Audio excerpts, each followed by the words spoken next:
Boa noite a todos mais uma vez. Que possa o espírito de fraternidade, o espírito de verdade, o espírito de amor invadir-nos, para que assim então realizemos este nosso estudo, o estudo do Livro dos Espíritos, da melhor maneira possível. E que seja um estudo que para nós seja algo que de fato nos modificará, ou como eu opto em chamar, dissociando mudança de transformação, que possamos de fato transformarmos com este estudo. Porque transformar sempre é uma mudança para melhor, e uma mudança em si não necessariamente seria para melhor. Então que possa este espírito de amor invadir-nos, para que assim então façamos um estudo da melhor maneira possível. Eu começo de antemão fazendo este preâmbulo, porque muitas vezes nós acabamos nos condicionando ou acabamos acostumando, até mesmo viciando, que estudo é um hábito, que estudo é uma repetição de leituras, um recordar de ideias, e estudo, segundo o pedagogista Hippolyte Léon, Denis Arrivai, o amigo Allan Kardec, conhecido como Allan Kardec, estudo é um processo de autodesenvolvimento. Segundo alguns de meus colegas acadêmicos, estudo é, antes de tudo, um processo de autoconhecimento. Eu, de antemão, peço perdão, né, às vezes pela forma que eu falo, mas eu sou aquilo que eu vivo, aquilo que eu vivencio. Outro dia uma pessoa me disse numa atividade: "Ei, você é polido demais." E horas antes alguém me disse: "Ei, você é esdrúxulo demais, vulgo demais." Então façamos um breve combinado. Me esforçarei para ser quem eu sou e permitirei que os outros sejam como quiserem e a mim como devo ser, como assim também dizia o amigo Chico Xavier. Bom, não estou divagando muito o estudo do Livro dos Espíritos, mas eu quero enfatizar esta questão, que estudo é um processo de autoconhecimento. Como eu também digo, o próprio Evangelho, o Evangelho do Mestre dos Mestres, a Boa Nova de Jesus, não é senão um autodiálogo. É interessante porque Jesus não escreve nada, porque podemos interpretar e ler este posicionamento dele, esta atitude dele, como alguém que não tinha exatamente uma proposta para nós. Ele, acima de tudo, estava vivenciando, ele estava se autoconhecendo, vamos dizer assim, ele estava num processo de autoevolução. E claro que este processo de autoevolução, do modo que Jesus fez, nos chamou a atenção do modo que ele se tornou talvez o maior ícone para a humanidade. E isso é um processo de estudo, um processo de autoconhecimento, de autoconstrução, que outros, ao observarem-nos realizando este processo, inspirarão em nós também, e também poderão se sensibilizar e mobilizar-se para uma autoconstrução. Começo enaltecendo essa questão também, para que superemos o paradigma da luta de palavras, o paradigma da subjugação por palavras, da persuasão, do convencimento, método comumente utilizado pelas religiões, mas como a doutrina espírita, segundo o professor Allan Kardec, se trata de uma ciência, de uma doutrina científica filosófica de consequências éticas morais, nosso propósito aqui tem uma característica, digamos, tal qual a perspectiva de Allan Kardec, digamos, mais cientificada. Embora é apenas uma questão de linguagem que eu utilizo, porque em suma é para crescermos, rumarmos a Deus, a infinitude, alcançarmos a plenitude, como diz bastante Joana de Ângeles, né? Alcançarmos a felicidade, enfim. Também enalteço porque hoje nós iremos estudar o item 9 e nós estamos aqui na introdução do estudo da doutrina espírita, lembrando que Allan Kardec escreve de maneira tão amplamente metódica a doutrina espírita que antes da própria introdução da doutrina espírita ele desenvolve uma introdução do estudo da doutrina espírita, ou seja, ele antes de apresentar-nos a doutrina espírita, ele apresenta um modo de desbravarmos, de estudarmos a doutrina espírita, para que assim não seja apenas meramente uma leitura. E o item 9 hoje tem como título o Monopolizadores do Bom Senso. E eu também faço este enaltecer para que comecemos a compreender que na doutrina espírita há várias formas de linguagem que são utilizadas pelos expositores em toda a parte do Brasil e do mundo. Mas que inexiste monopólio, ou seja, inexiste alguém que, digamos assim, que fale melhor a doutrina espírita. Cada qual tem o seu modo de falar, a sua linguagem, né? E Allan Kardec aqui escreve direcionando a fala para os monopolizadores do bom senso, ou seja, aqueles que querem pegar a sua própria fala e estabelecê-la como uma verdade sobrepujante a todas as demais ideias, não corroborativas, não condizentes, não coadunadoras com a ideia deste.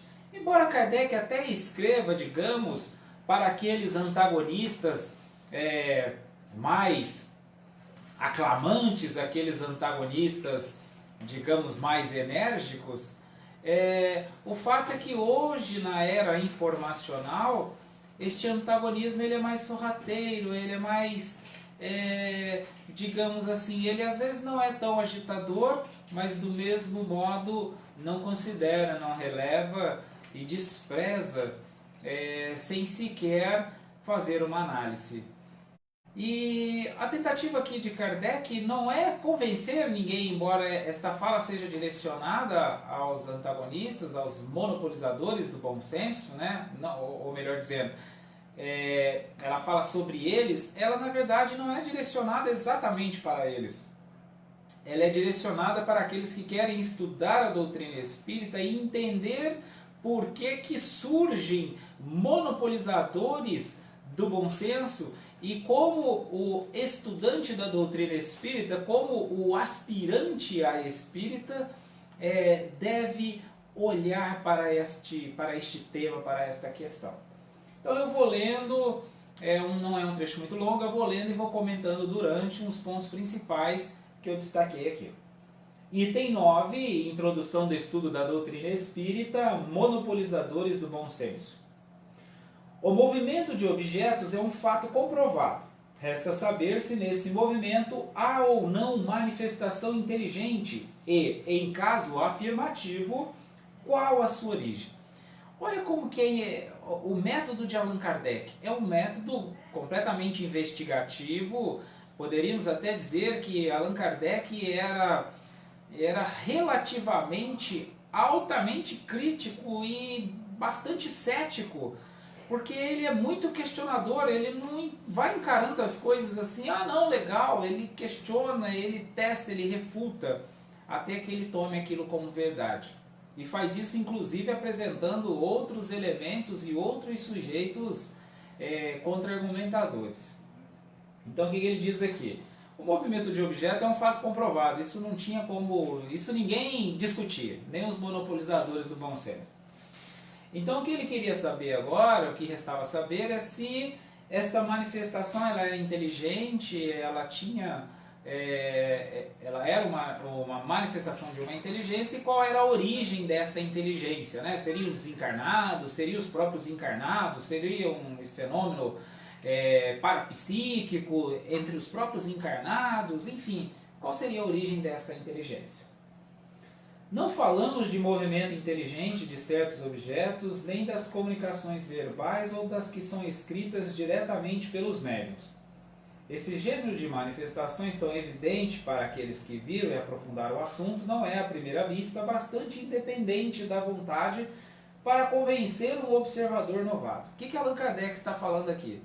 Aqueles fenômenos, né, a psicografia, ele não estava nem querendo analisar muito, porque a psicografia seria, digamos, muito facilmente mistificada, né, reproduzida, mas ele fala aqui, né, pela escrita obtida com a ajuda de um objeto munido de lápis, a cesta e a prancheta, né? A cesta e a prancheta eram mais ou menos assim, né? Era uma espécie de tábua de carne, né, com uma espécie de rodinha, que não era exatamente uma rodinha, era um círculo de vime, né? Era uma espécie de bola de gude que não rodava, fixa naquela tábua de carne, e o médium colocava a mão ali e tinha uma caneta presa naquele objeto, e aí o movimento que aquele objeto fizesse, ele iria escrever alguma coisa. E o que Allan Kardec chama a atenção é como que o cara pode escrever desse jeito se ele não está segurando. Então era humanamente muito difícil de escrever com a prancheta e com a cesta. E ele vai chamar a atenção deste aspecto, porque como que alguém vai escrever? Ele fala na sequência, por mais que a pessoa tivesse uma habilidade maravilhosa de conseguir escrever assim, né? E o conteúdo que estava escrito, que era um conteúdo que iria muito além do conhecimento que aquela pessoa possuía, né? Do meio social que ela vivia. Eu vou lendo aqui e vou comentando durante. Né? A mais consumada destreza em participar de qualquer forma de formação das letras, né? Então ele fala ainda, admitamos que a pessoa tem essa habilidade maravilhosa de segurar uma prancheta e escrever um poema fantástico de várias páginas, né? Como explicar a natureza das respostas que supera as ideias e o conhecimento do médium? Né? Essa era uma grande questão. E note-se que não trata de respostas monossilábicas, mas quase sempre de muitas páginas escritas com admirável rapidez, seja espontaneamente ou sobre assunto determinado. Então, algum assunto que já era solicitado, já era determinado para ser desenvolvido, escrito, ou algum assunto espontâneo. Pela mão do médium menos versado em literatura, surgem poesias de uma sublimidade e de uma pureza impecáveis, que não desmereceriam os melhores poetas humanos. Se a gente quiser ver uma prova cabal, né, desse tipo de poesia, de literatura, um grande exemplo nós temos a obra Parnaso de Além Túmulo, do amigo Chico Xavier, né, Francisco Cândido Xavier. É uma obra fantástica, e o que é muito interessante é que é uma obra que é atribuída a vários autores, a vários poetas, e nós vamos observar na obra Parnaso de Além Túmulo, né, eu digo nós, segundo alguns especialistas no assunto, que eu não sou especialista no assunto, dizendo que seria impossível uma só pessoa escrever com diversificadas linguagens, né? A obra Parnaso de Além Túmulo é uma obra de vários autores, de vários poetas, e seria, por mais que Chico fosse um grande literato, seria impossível ele escrever de tantas formas. Então a prova, inclusive foi feito um estudo, uma pesquisa entre literatos, mostrando que a literatura existente na obra Parnaso de Além Túmulo era de fato a linguagem poética utilizado pelo autor quando encarnado, né? Porque a obra é de vários autores desencarnados, né? A obra Parnaso de Além Túmulo é uma obra psicografada, ok? Então, os especialistas mostram que, os especialistas linguísticos mostram a identidade com as obras dos autores quando encarnados, e que seria impossível um homem só, por mais literado que fosse, escrever daquele modo. Então, um grande exemplo nós temos aí, né? Mas Allan Kardec naquela época já observando. E ele diz que o que aumenta a estranheza desses fatos é que eles se produzem e que os médiuns se multiplicam ao infinito. Era em várias partes do globo isso acontecendo. Esses fatos são reais ou não? A esta pergunta só podemos responder: vede e observai. Eu quis grifar este vede e observai. Olha como é a metodologia de Allan Kardec. A metodologia de Allan Kardec não é creio em mim, acredite em mim, pense em mim, chore por mim, né? A metodologia de Kardec é vede e observai.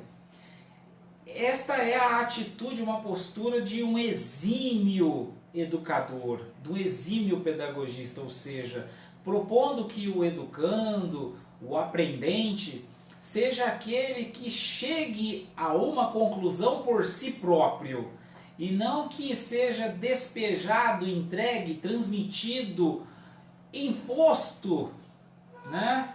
Por isso que nós vamos observar que a doutrina espírita não tem este aspecto de crença no sentido comum do termo, né? Por isso o próprio Allan Kardec, quando perguntado se o espiritismo era uma religião, ele categoricamente diz não, no sentido comum do termo, não é religião. Não temos propósito de convencer de modo persuasivo. Ou seja, os adeptos da doutrina espírita, Allan Kardec tem para os propostos estudantes do espiritismo que eles vede e observai e conclua por si mesmo aquilo que Allan Kardec foi identificando, estudando, catalogando e concluindo como factualidade. Então ele propõe que, na verdade, de certo modo, ele propõe aos adeptos do espiritismo que realizem do mesmo modo que ele, né? Ou seja, que construa o seu próprio saber espírita pelo meio da análise, da verificação, da avaliação, né? O que o Dr. Augusto Cury chama da arte da dúvida, né? Que tenha essa arte em duvidar, porque esta arte em duvidar é que vai fazer com que eu construa um conhecimento consistente, né? Exatamente para que fosse posteriormente um conhecimento, saber consistente, inabalável, capaz de encarar face a razão em todas as épocas da humanidade, como assim dissera Allan Kardec. E como que eu vou obter um conhecimento, saber, ter um sentimento de convicção, uma fé, vamos utilizar este termo, né? Uma fé inabalável. Quando eu construo aquele saber, quando ele não me é emprestado, não me é imposto, é quando eu próprio chego àquela conclusão e depois nem Cristo muda, né? Nem Cristo muda. Então é o que Allan Kardec diz aqui: vede e observai.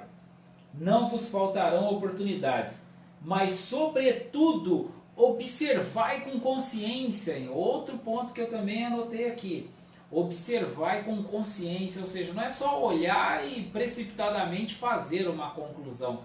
Observai com consciência, por longo tempo, meticulosamente, metodologicamente, obedecendo a condições necessárias, ou seja, estabelecendo pressupostos para que esta sua estruturação analítica seja de fato algo sólido quando você fizer uma conclusão acerca de uma ideia. Olha como Allan Kardec era metódico, né? Às vezes a gente esquece e a gente tenta facilitar. Não que isso seja problema a gente facilitar, na verdade até é válida a ideia de simplificar, facilitar. Nós só temos que ter uma atenção muito grande para não confundirmos simplificação com simplismo, porque são coisas completamente distintas. Simplificação é uma coisa simples, bela, ótimo. Simplismo, aquela coisa compactada que eu não entendo nada, falo pra caramba e fico dizendo, é difícil, é difícil, é difícil praticar caridade, é difícil reformar, é difícil mesmo, não entendeu nada, compactou de um modo tão simplista que não compreende, né? E aí acha que fica tudo difícil, mas fica mesmo, porque não compreendeu, né? Utilizou de um simplismo do qual não permitiu que metodologicamente, meticulosamente, como assim orienta Kardec, seja construído um saber.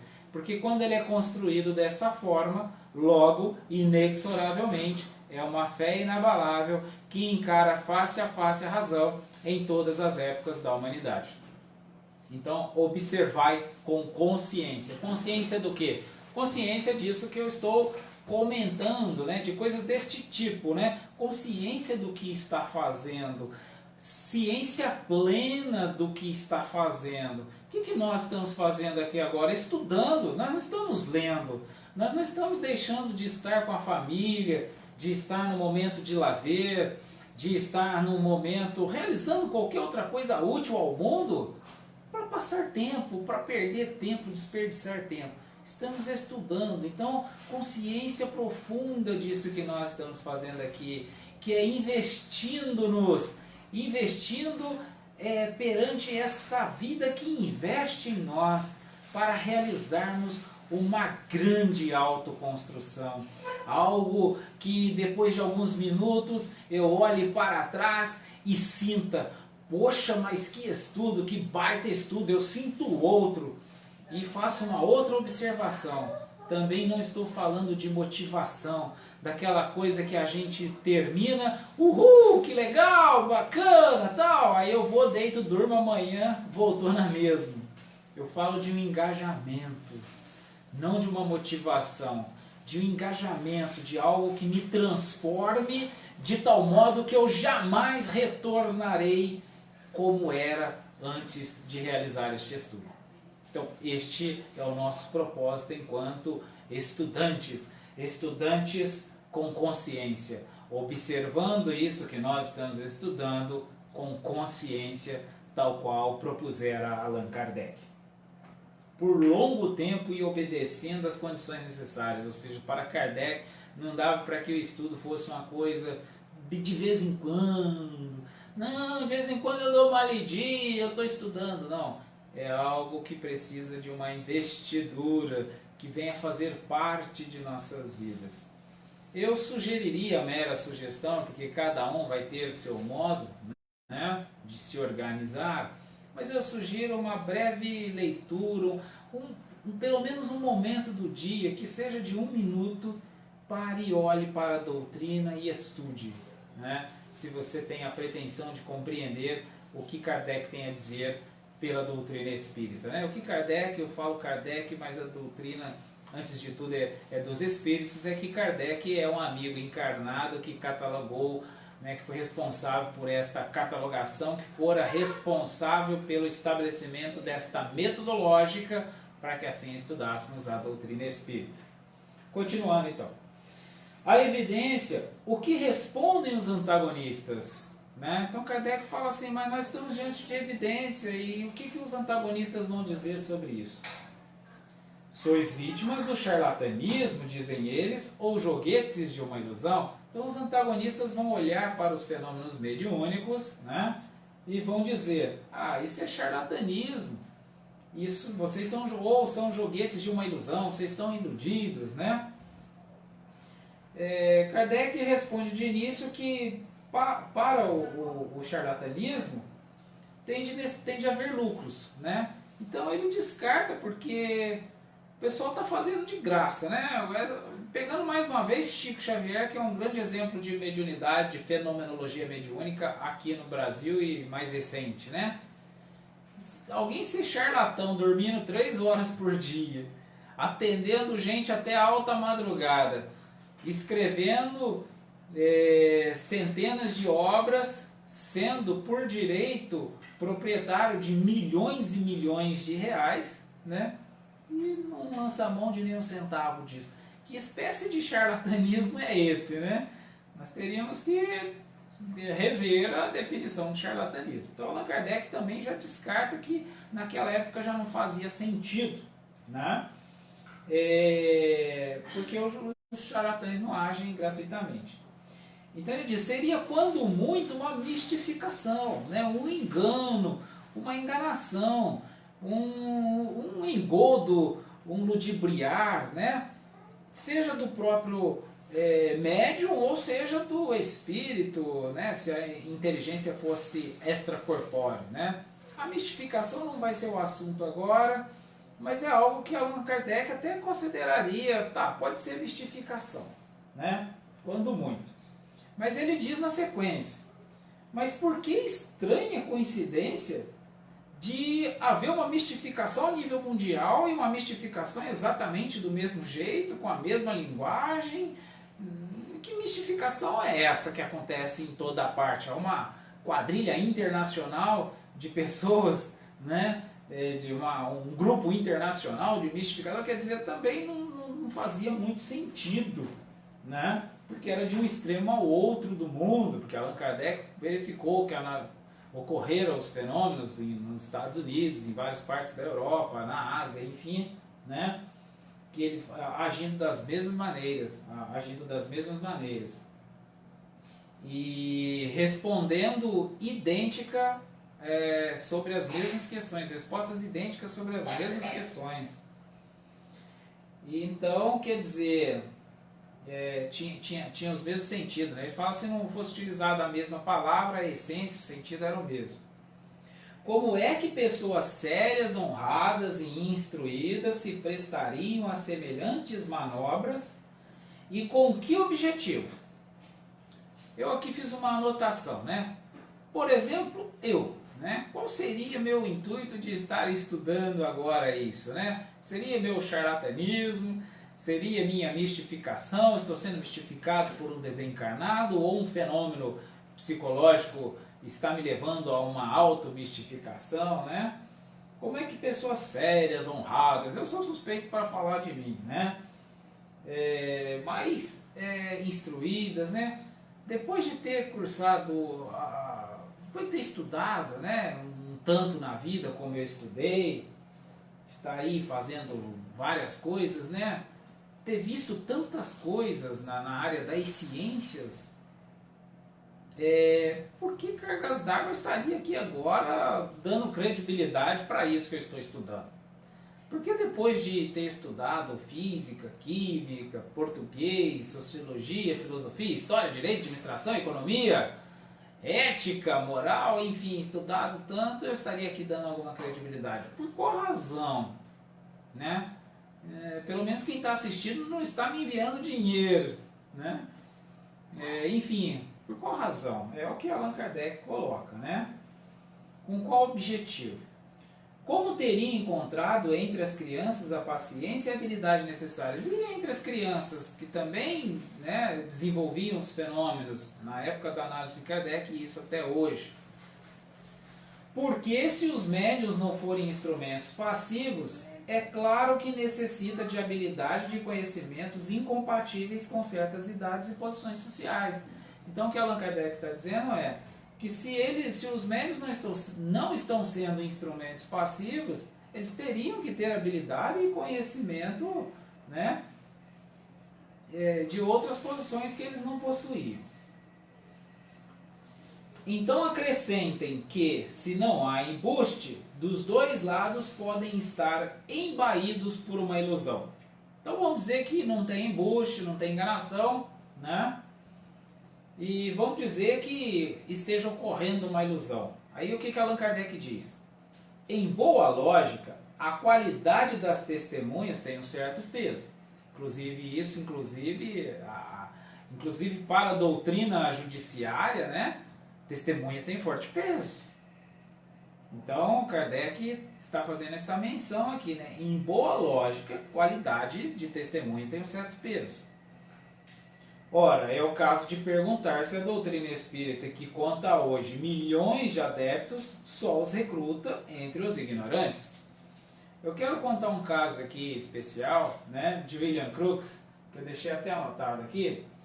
William Crookes foi um químico físico britânico que frequentou a sociedade, a Real Sociedade de Londres, né, uma academia. A Real Sociedade, ela é equivalente à Academia Real Francesa. É uma instituição destinada à promoção do conhecimento científico e ela possui hoje, ela é, né, atuante até hoje, ela tem 357 anos. William Crookes foi, então, uma figura, um grande cientista do século XX, né, que foi membro dessa sociedade, né, científica, e ele estudou por 3 anos um fenômeno sobre o espírito Kate King. Né? Quem quiser procurar na internet, no Wikipedia, tem lá algumas fotos.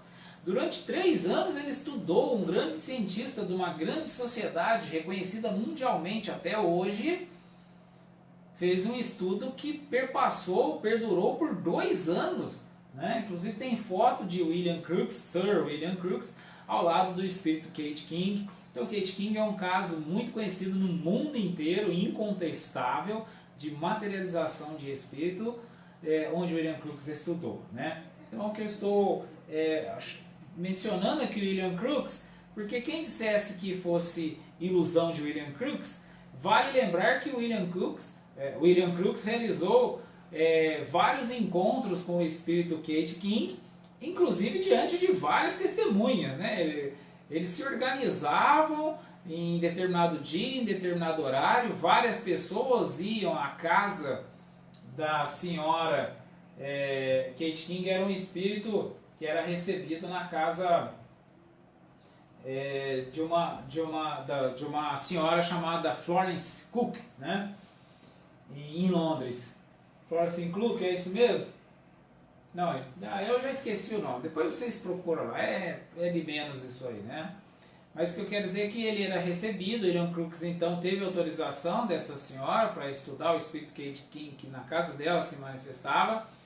E isso era visto por várias pessoas. Teve até um fenômeno, né, um evento interessante, que certa vez um dos participantes, duvidando daquilo próprio que ele estava visualizando, ele corre e abruptamente ele agarra o espírito materializado, né?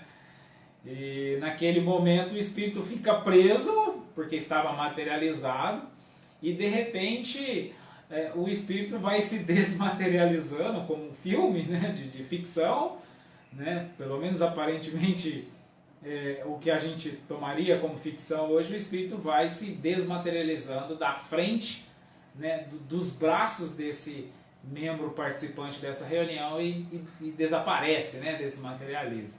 Então isso foi inclusive testemunhado por vários outros participantes. Né? Enfim, por que um membro de uma sociedade como a Sociedade Real de Londres, uma academia conceituadíssima, né, iria se submeter a isso sem lucro, sem, né? Inclusive, bem pelo contrário, ele começou por estar investigando, pesquisando, o pessoal começou a colocar meio em questionamento a legitimidade científica dele, né? O cientista, que negócio é esse de estudar espírito materializado? Só que ele estava diante de um fenômeno, então ele próprio não tinha contra-argumentação, né? Enfim, quis mencionar este caso, que é um caso bem interessante. Embora exista esse caso, quem quiser assistir no documentário produzido pelo amigo Juliano Posati, né? Afterlife Investigation. Afterlife Investigation é um documentário que retrata a fenomenologia mediúnica jamais atual, digamos assim. Enfim, só para a gente explorar um pouco o tema aqui. Né? Então, em boa lógica, as testemunhas terão um grande peso, e eu citei o documentário porque o testemunho agora é também por membros da Sociedade Britânica de Parapsicologia, e agora um documentário com foto, filme, vídeo, e aí fica difícil a gente, né, contra-argumentar com estas coisas, com estas provas, com estes testemunhos, inclusive de modo mais atual. E uma coisa que ele fala também, hoje milhões de adeptos só os recruta entre os ignorantes. Eu separei também aqui uma tese defendida pelo doutor Alexander Moreira de Almeida. Ele é doutor em psiquiatria pela USP, responsável pelo Hospital das Clínicas, pelo Hospital João Evangelista, e responsável pelo Núcleo de Estudos de Problemas Espirituais e Religiosos do Instituto de Psiquiatria do Hospital das Clínicas da Faculdade de Medicina da USP, enfim, um cientista aí, bam, né? Ele fez um estudo acerca dos médiuns. A tese de doutorado dele tem como título Fenomenologia das Experiências Mediúnicas, Perfil e Psicopatologia de Médiuns Espíritos. Então ele faz um estudo e uma das coisas que ele identifica é que mais de 46% dos médiuns estudados, foram, se eu não me engano, 115 médiuns, né? Quase 50%, né, destes médiuns possuíam nível superior.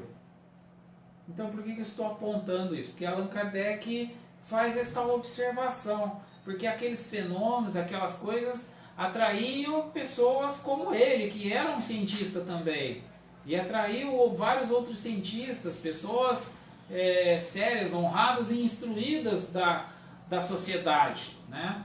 E eu estou dizendo que a mediunidade, o próprio espiritismo continua atraindo, né, pessoas, os próprios médiuns inclusive, são portadores de nível superior, de graduação. Eu não vou esboçar muito a tese aqui, está na nossa página Espaço Espiritismo. Quem digitar lá tese na pesquisa lá na página vai encontrar a tese do doutor Alexander, né? E vai poder ler com mais detalhes. Tem também no Espaço Espiritismo uma entrevista que fora realizada com o Dr. Alexander falando.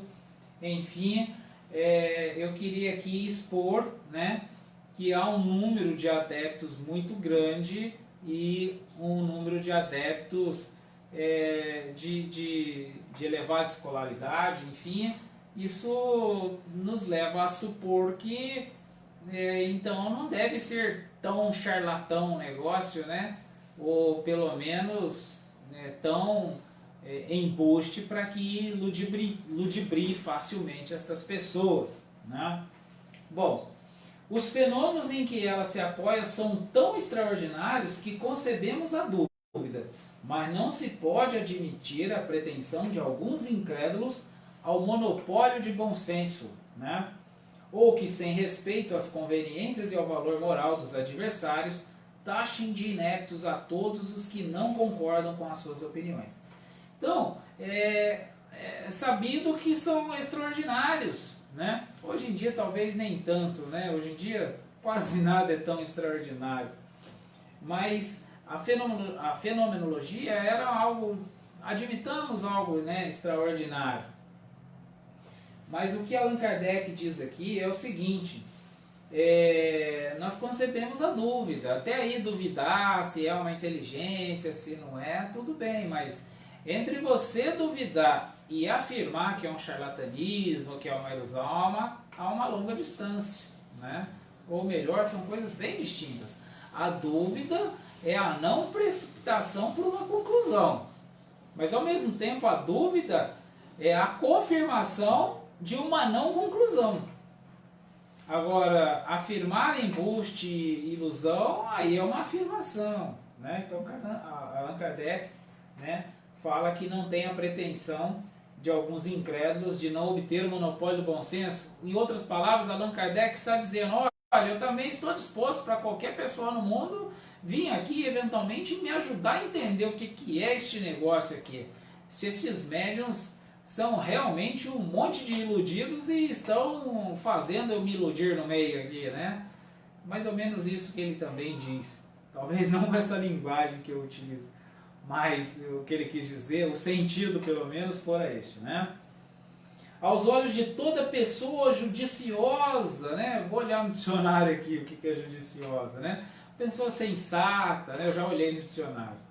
Pessoa judiciosa, que analisa, que faz um julgamento sensato, né? Não vai logo precipitadamente tomando uma opinião e tomando como legítima, verdadeira, incontestável, né? Então uma pessoa sensata, toda pessoa sensata, aos olhos de toda pessoa sensata, a opinião dos homens esclarecidos que viram determinado fato por longo tempo e o estudaram e meditaram sobre aquele fato, será sempre uma prova, ou pelo menos uma presunção favorável. Não é possível que William Crookes fique 3 anos estudando Kate Kim para depois a gente dizer, ele não viu nada.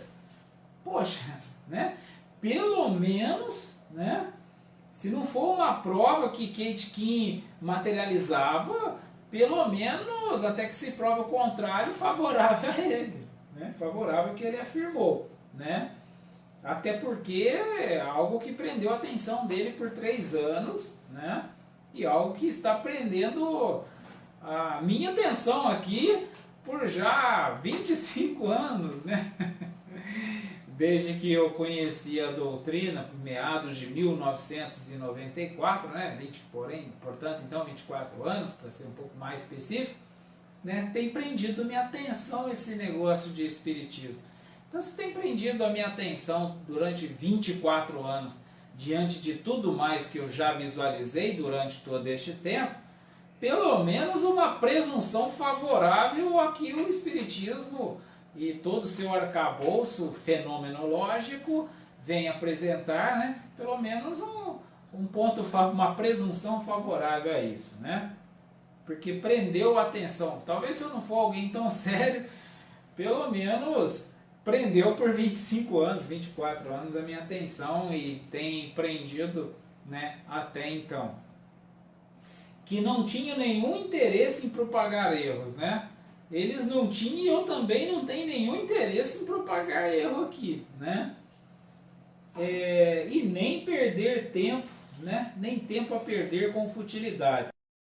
Então, o meu estudo aqui também não tenho pretensão de perder tempo com futilidade, ao mesmo tempo tomar tempo de outras pessoas, que embora eu utilize uma forma talvez um tanto idiosincrática, né? Um tanto humorada de falar, isto não implica que eu não esteja falando na mais absoluta seriedade sobre este estudo do Livro dos Espíritos. Bem pelo contrário, estou falando na mais completa seriedade sobre este assunto. Porque como eu inicialmente comecei a expor, né, que este estudo seja para nós algo que de fato não nos modifique, mas que nos transforme, que nos faça com que saiamos de um determinado momento e atinjamos a um outro determinado momento. Olá, Núcia, seja bem-vinda. Nós estamos aqui já no finalzinho, no término, mas vai estar gravado, registrado e pode eventualmente interagir, corrigir, participar, comentar, observar, tá? Nosso estudo aqui é completamente informal, né? Embora alguns falem que eu seja muito polido, mas a propósito é estudarmos. Bom, então como eu falava, mencionando o início de nosso estudo, embora às vezes eu utilize esta informalidade, este modo idiosincrático de falar, fato é que nós estamos na completa seriedade acerca deste estudo. E por que na completa seriedade? Por que estou enaltecendo essa questão? Porque nós estamos aqui a tratar de algo que para muitos de nós, ao menos para mim, é a questão primordial de minha própria existência. Porque quando nós estamos a falar, a estudar sobre assuntos científicos filosóficos que diz respeito à nossa natureza, sobre a origem das coisas, sobre a causa primária de todas as coisas, sobre o que sou, de onde eu vim, para onde vou. Aliás, venho de algum lugar, irei para algum lugar. O que de fato significa isso que eu coloco em questão? Então estamos a tratar de um assunto da mais completa relevância. E enfatizo completa relevância porque nada mais pode ser relevante do que isso. Todas as outras questões são secundárias em nossa existência. Como disse o amigo René Descartes, né? Penso, logo existo. Se questiono, coloco em análise minha própria existência, a validade desta existência, o modo dessa existência e, em última análise, a felicidade desta existência. Então, por isso, é muito importante para nós, muito relevante, que estudemos com esta consciência, como disse agora há pouco o amigo Kardec, com esta consciência de que estamos diante de algo de absoluta relevância, para que assim, então, neste processo de autoconstrução, desenvolvamos o autoconhecimento, através deste autodiálogo, que enfatizei também desde o início, que não temos nenhum propósito de persuasão, de convencimento, de subjugação ideológica, psicológica ou qualquer outra coisa similar a estas intenções ou estes propósitos, que consciente ou inconscientemente muitas vezes são utilizados, mas que aqui nós, buscando um estreitamento maior com a linguagem do amigo Kardec, estamos a explorar, a crescer, a estudar e a aprender, como diz a amiga, recém-amiga, né, que viramos amigos recentemente, a professora doutora Andresa Lopes, né? Estudar e aprender. É muito importante, parece algo simples, mas muitas vezes esquecemos que a coisa mais importante no estudo é a aprendizagem. Tanto esquecemos que às vezes temos a impressão de estarmos estudando e não estarmos aprendendo. E deste modo, então, nós apenas começamos a repetir, a ler, repetir, e tendo a sensação de não estarmos aprendendo. E esta sensação de não estar aprendendo é através do indicador felicidade. Ou seja, eu não tenho me sentido cada vez mais feliz. Então, se eu não tenho me sentido cada vez mais feliz, inexoravelmente eu não estou aprendendo. Inexoravelmente, o que eu tenho chamado de estudo não tem sido essencialmente um estudo, porque o estudo deve levar à aprendizagem, promover a aprendizagem, e a promoção da aprendizagem é, consequentemente, o nosso sentimento, nossa percepção de estar alcançando páramos cada vez mais elevados de felicidade. Bom, meus amados amigos, meus amados irmãos, companheiros de jornada, companheiros de estudo, agradeço mais uma vez a companhia, a presença de vocês, e muita paz para nós todos.